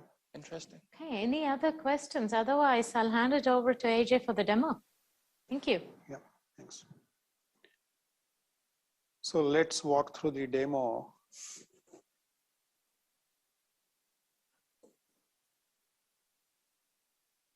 Okay. So what you're going to see here is first in VMC. Okay, let me just pause it. Okay, so what you're going to see here is this is actually the entire environment. So we are going to walk through many of these steps. So on the left here is what VMC in AWS looks like. So you see a whole bunch of VMs there. You see the vSAN data store, as well as the FSX supplemental data store there. So we'll start from scratch and build all that. Then on the right side, all the way to the far right, it's the customer's on-prem data center, where they have vSphere running along with ONTAP data storage underneath with volumes mounted in there. And what you see in between is that how do you provision FSXN in cloud, get the supplemental data store set up, and then how to set up replication relationship between on-prem and VMC, and actually move some VMs from on-prem to cloud. So let's walk through that.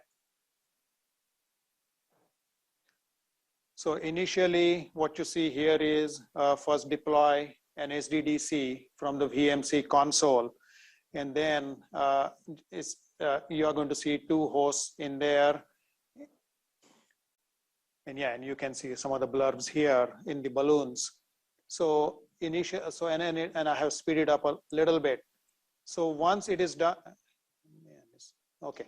So then we go, and here is how you pick. So what Susie was saying earlier, that there are multiple flavors of FSX. So you pick FSX Netapp in there, and now you can pick capacity, performance tier, and the IOPS tier that you want to get in there.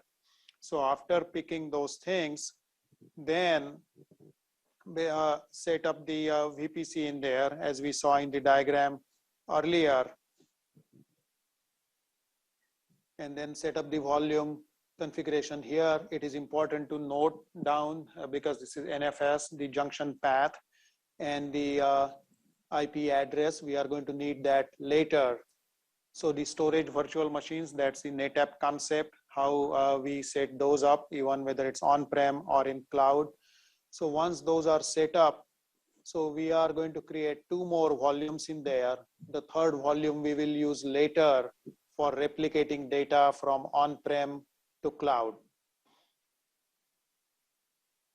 So yeah, so note down the NFS endpoint and the junction path, because when we mount these data stores in VMC as a supplemental data store, you will see that right in there.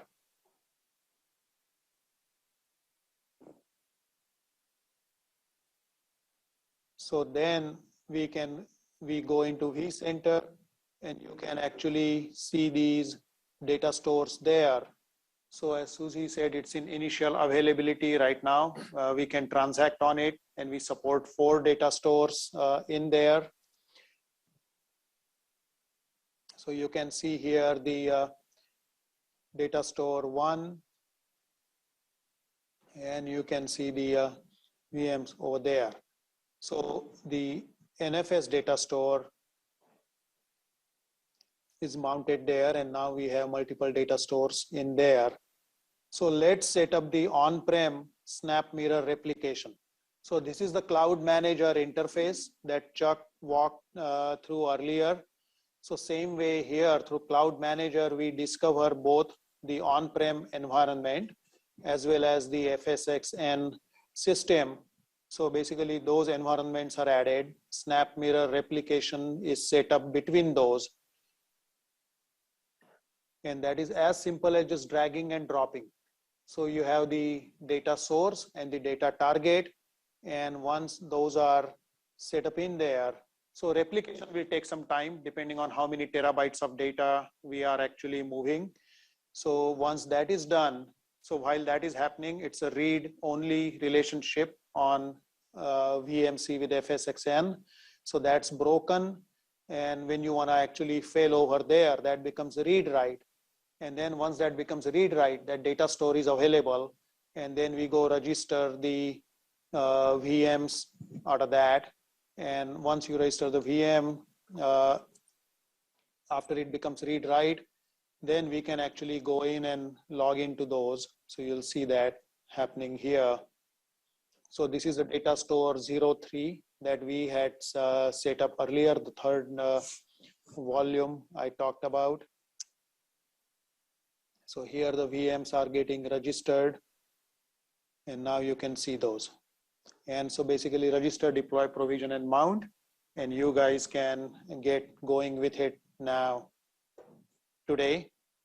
So in closing, I want to end with a quote from Susie's colleague, Narayan Bharadwaj, the VP of Cloud Services at VMware, that today NetApp is the only cloud storage service provider, and you guys can read it, to be certified and become supported for use as an external supplemental data store for VMware cloud environments running in the largest public clouds. So what you saw was VMC with AWS FSXN. Similar to that in Azure, we have Azure NetApp Files ANF running with AVS. So that's the Azure VMware solution. And that's in public preview currently as well. And the solution in Google with GCVE and NetApp CVS over there, that's in private preview. So all of these three environments are there. And like I said, what you saw here was not only how simple it becomes, but how flexible it is, that you can move, you can do DR there, you can save costs. And with that, thank you. And we'll be happy to take on any questions, discussions. Thanks.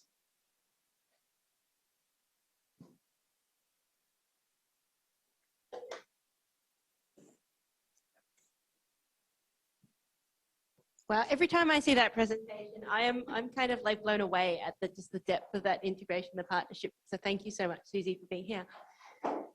Before we kind of jump into the Q&A with all our presenters, and I'll get them to come up and sit in here so we can talk to them. I just want to get one more reaction from you guys. How did you like those demos, and how do you feel? Well, let me ask this way. Do you believe that the hybrid cloud can be simple, secure, and flexible? What's your kind of reaction to that, having seen our presentation today? Karen is smiling. Sorry, thank you, Karen. I mean, from my perspective, I think it can be. I think we're still a ways off. So I applaud the effort to get there and the focus on that, because I think, you know, IT goes through these waves of we increase the complexity and then we got to bring it back together. And I think we're in that approach to making it simpler. So yeah, I mean, I think that's a good focus. And I was smiling because I was thinking about those were kind of absolute words. So I think simpler, more flexible, more secure is what I would vote for, but not more secure than just single cloud, right? So I'm not against complexity. I just think everything comes down to cost, benefit, and risk. And I personally wouldn't intentionally choose to use all the clouds just because I could. I don't think anyone else here would, but I think that as someone who kind of works a lot in one cloud provider, and when I have to switch over to another, I have to do all that translation and forget about all these other things I have to do, that certainly having something that goes over the top of everything to help me manage it and help me make sure that I'm not forgetting a security thing, that's going to be helpful for me.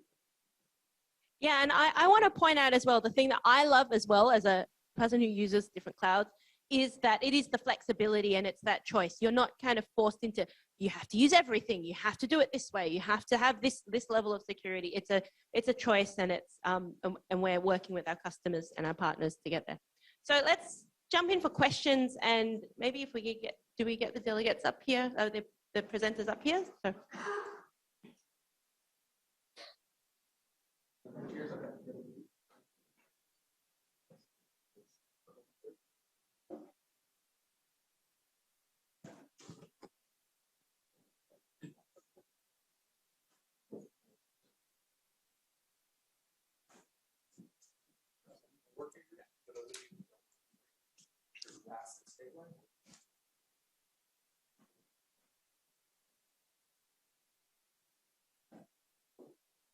All right, questions? Are there any thoughts about it? I have one, and so I saw one sort of brief mention about costing, and one of my worries as a data engineer is that some of these things kind of hide how expensive a certain deployment or use of cloud, which I know we've all been burnt in the past by either over provisioning or those sorts of things, or forgetting to turn things off even. So how do I balance that, the flexibility and the simplicity of having all of these tools to manage cloud and multi-cloud and hyper-cloud situations with not me as the person architecting something, not burning myself with cost? You know, that's a constant trade-off, right? Yeah, good question. And because it's funny, I can't tell you how many times I've heard from IT ops and cloud ops people that my app dev and my DevOps people will over provision a giant machine because they want to get the work done. And I end up with all these giant machines. And so that's one of the reasons we're really trying to come at it from two primary directions, because we can't control the cost of a hyperscaler's cloud resource. They charge what they charge for a VM or a gigabyte per month of storage. So the two areas we're trying to come at it. Number one, we're trying to come at it from optimization of the resource, from a storage equation, compression, compaction, dedupe, and tiering. You've seen us bring all of those. Those are technologies that evolved in the data center over decades. You now have that in the cloud.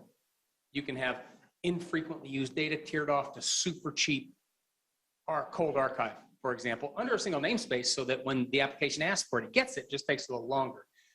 That's an example we're doing at the infrastructure layer. Also on the compute side, with the reason we've invested so greatly in Spot and Cloud Checker, et cetera, so the customer knows what they're having and they can have resources delivered on demand at a fraction of the list price if they can use Spot or reserved instances, as an example. But the second way we're coming at it, and it has to do with the automation and the integration and the policy-based deployment.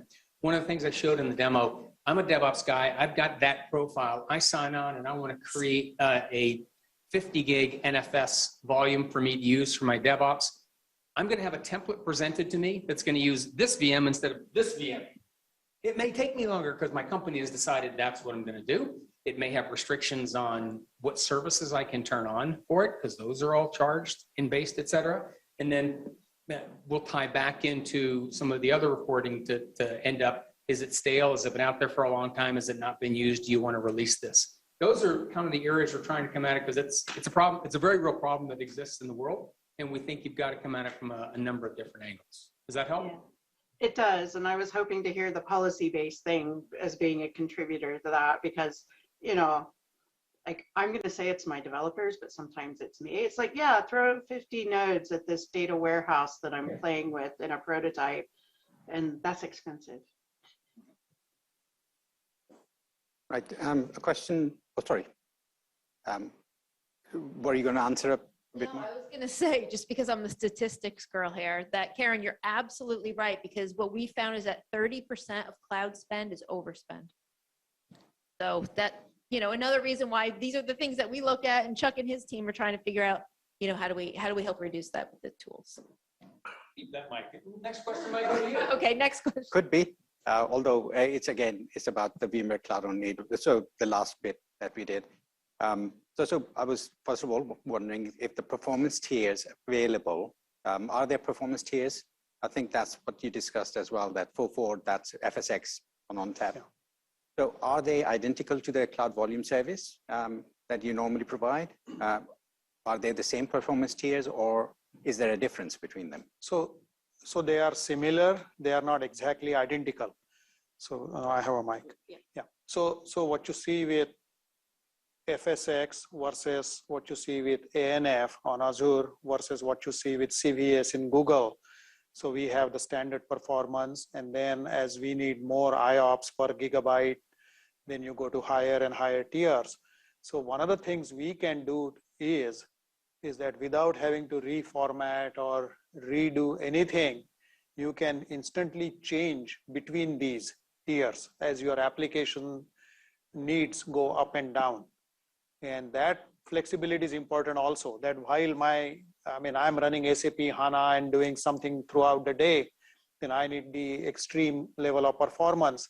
Then at night, if I'm running backups, doing some cloning, then I can lower those tiers. So you can actually do those up and down, but we do offer those.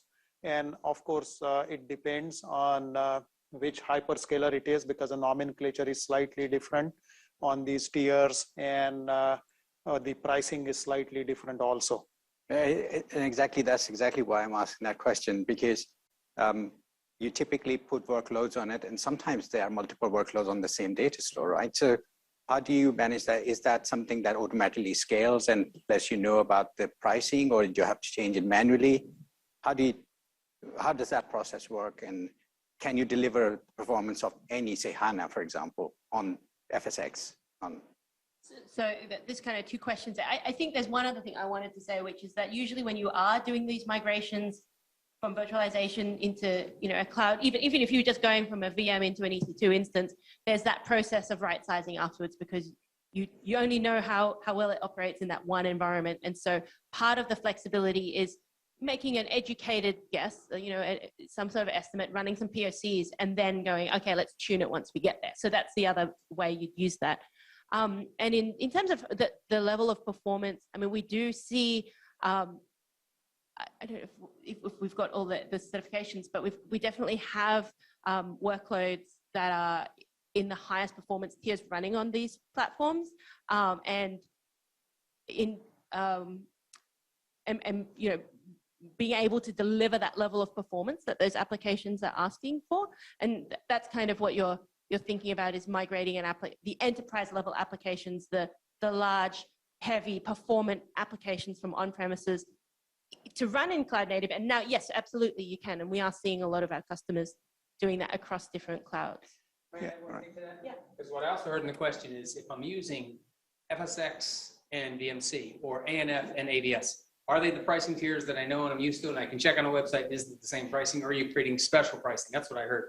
Yeah. We're not creating special pricing. So what we're doing is making sure that FSX can be a shared external data store with VMC, for example, or if you look in the Azure world, ANF and AVS, and they are the standard tiers that you can look at and know, and you might have been using for other workloads, and you've been waiting for the ability to use that as an external shared data store, and we're not creating artificial layers. We're trying to reduce the complexity, not increase the complexity. When you get, AJ talked about the auto scaling, or auto performance scaling, we think that reduces the complexity, but it's still between the standard tiers. Yeah. Also, there are pretty elaborate TCO and sizing calculators that VMware and Netapp have worked together along with hyperscalers to make sure that depending on what your environments are, what your use cases are, workflows are, how to size it right, and what the cost estimates would be. So those things are all available, as well as being worked on and improved. Yeah, thank you. And your question, obviously I was talking from both cost and performance point of views, both. So one last question, quick one, because I wasn't quite clear in the end about what was the answer to the inter-availability zone traffic. Are we dropping that price already, or have we dropped that cost already, or we are thinking about it? I wasn't clear on that. The egress? Yeah, so inter-availability zone costs for the data that transfer. has been removed for quite a while, actually. We don't carry that anymore. But that's what's for vSAN specifically. No. That is for any VMware cloud on AWS setup regardless of whether you have the local storage or the external storage. We just do not expose the egress charges any longer to the customer. There are egress charges, by the way. We incur the cost of it. No. Exactly. It's also my concern obviously was about the data storage side of things, because this is a new service, or as far as I know it is. It is a new service, yes. So does that apply? And it does. Yeah, but you won't be able to see that in your monthly billing, or even if you purchase it as an RI, you're not going to see it. Of course. Thank you. Yeah, so that's the other thing, that you can buy reserved instances, you can do on demand, you can sign a 1 year, 2 year, 3 year subscriptions. So the pricing changes accordingly. And then we internally, even for our engineering teams and dev teams, I mean, we have to manage costs, right, for all of these. I actually wanted to add a point to your question.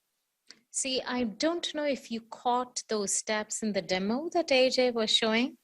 You do have an ability to choose the throughput that you can then decide which one is more apt for your workloads. Now, throughput becomes a big deal, of course, as you know, because you're going to have to connect the VPCs across, right? Meaning, if you're familiar with how VMC on AWS works, you connect the shadow VPC to the AWS VPC. So you want the best throughput there as well. So it is not so much as just the tiers within the data stores, but you want to pair it with the most appropriate throughput band that will make sense for the workloads. And those steps actually lets you do that. You can play around with it and see what the total cost is, how much of SSDs you would need. For example, sometimes you may need all 100% flash, right? So you play around with that tool a bit, and you will find out that the extreme most costly would be an 100% flash with 2048 megabits throughput. Right. And that's your high end.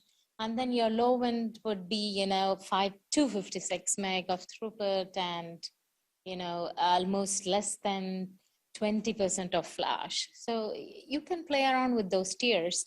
Now, I also detected a different kind of question in your overall picture.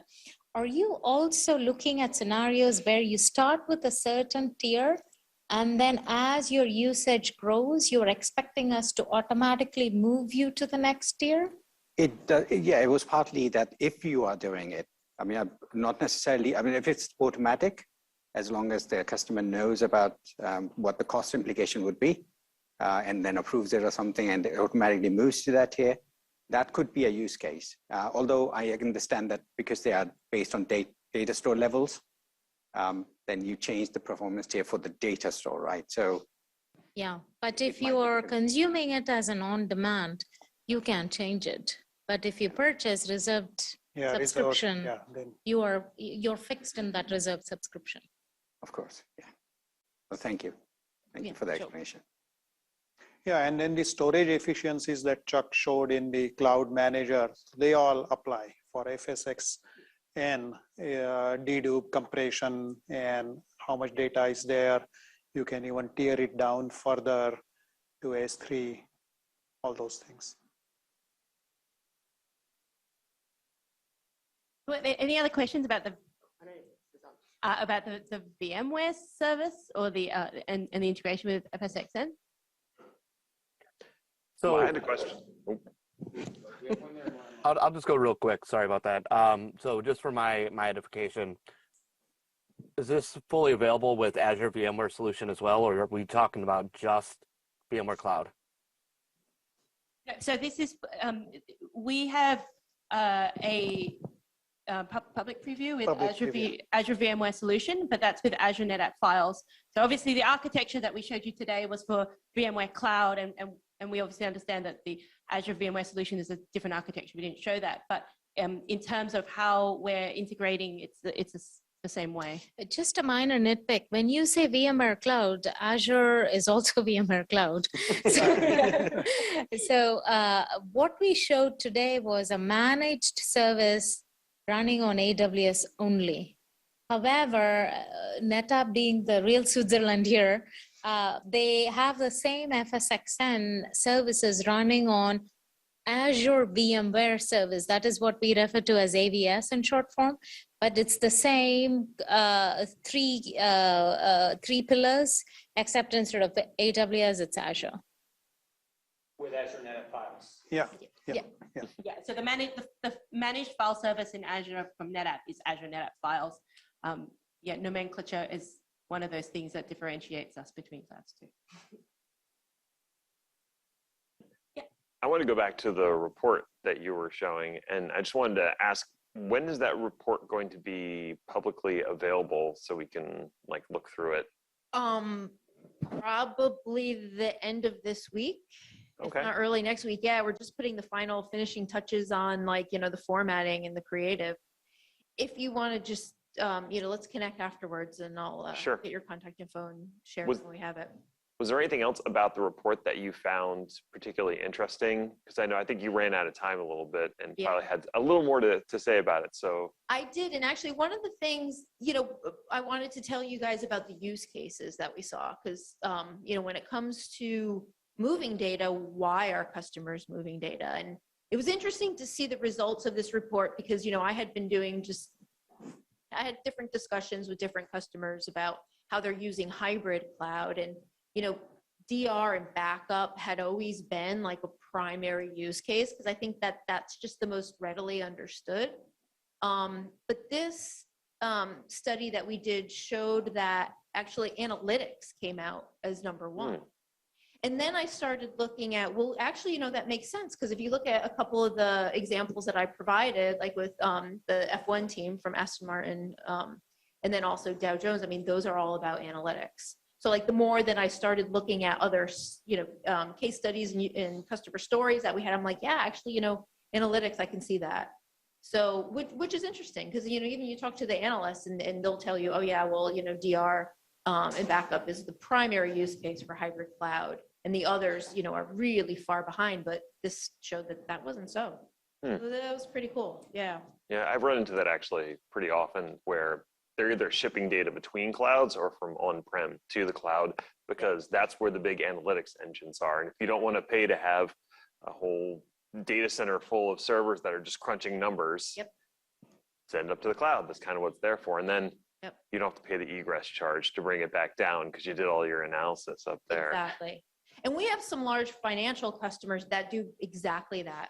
And, and that actually matched up with what we saw in terms of frequency, because if you see, like monthly, quarterly, because they're doing reporting, on certain intervals. So it's not necessarily a daily thing or, a weekly thing, but just, in intervals. So, yeah, it's kind of cool to look at. I wanted to go back as well, just on that point to something Karen was talking about cloud data sense earlier. And I just wanted to point out one of the reasons I think we move towards more of the data insight, like what is your data, where is your data, who's accessing your data, is for that reason, because one of the key workflows that DataSense now enables is you can see what all your data is, beyond just it's a volume containing some files, but what are those files, whose are those files, and choose what you want to move. And it automates some of that process of, okay, I want to move these kinds of files into a different volume or into the cloud. And so that means that you're not transferring data that you don't have to. And I think that's part of that, you think about how much data there is, and it's easy just go, yeah, move everything, but that takes a long time. So yeah, when that becomes this monthly, weekly kind of schedule, you want to be a little bit more specific about what data is being moved. Yeah, and then cloud data sense is even more powerful that not only it can look at data that's in ONTAP anywhere, but also data that's in many other places. So data that's in S3 or some of the SaaS applications, and not just the data in ONTAP. So user activity and data classification across those things, it can track those. And identify what is in those files. Right. Is it sensitive data that shouldn't be backed up or protected or moved, that needs to stay within certain geographies based upon regulatory requirements? Yeah, because actually with some of these, not the demo I was showing, but there is a corollary of that where cloud data sense actually scans the VMs or the data that's moving to cloud and make sure it's okay to move that data store to cloud and there is no personally identifiable or whatever flags the customer may have set up policies with. So it can actually act as a filter and screen that. Yeah. Okay.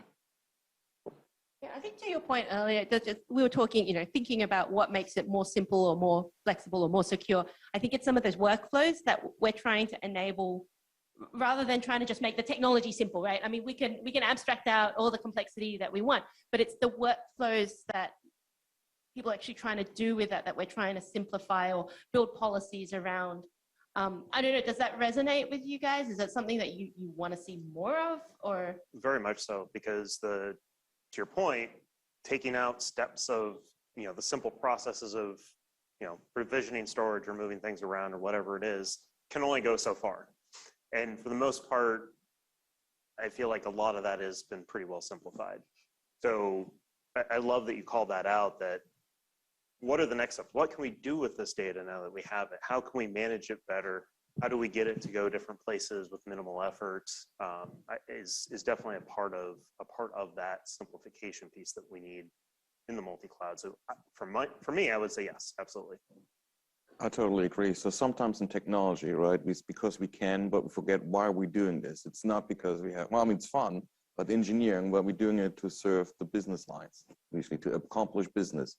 And the workflows plays a much bigger role where you, to your point, right, I have policies, protected data.